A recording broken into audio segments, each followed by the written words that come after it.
The reason why I became a member of Western Aid Prize Foundation about 4 or 5 years ago is because I realised that I found an organisation where I agreed with every part of their philosophy. So, and it wasn't a conversion on the road to Damascus, it's just the way we always were and the way we always ate.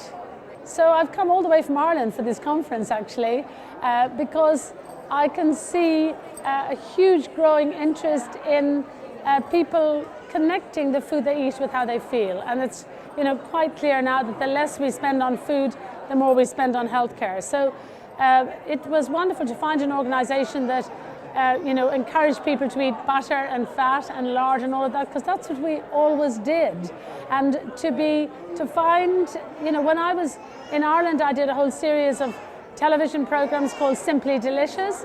And of course, this was in the 80s, and using butter and cream and all of that, and I would get almost hate mail from people saying, have you no sense of responsibility? Don't you think you ought to be encouraging people to eat low fat? And I said, well, I don't think so. How could something that's made in a lab like margarine or some of these spreads be better for you than pure butter, which comes from the fat of our land in Ireland?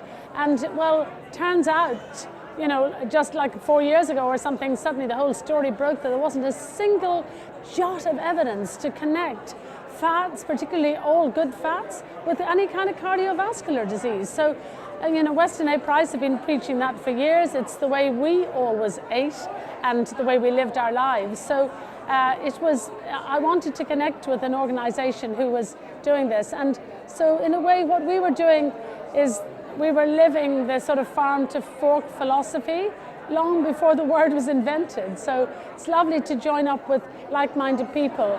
And when I come here, I see that so many people are almost part of Western Aid Prize out of desperation.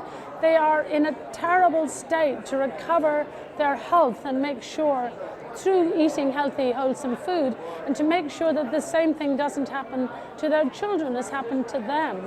So it's been an incredibly interesting couple of days here, and listening to extraordinary speakers, and I find myself in agreement virtually with every single word they say, and that's unusual nowadays.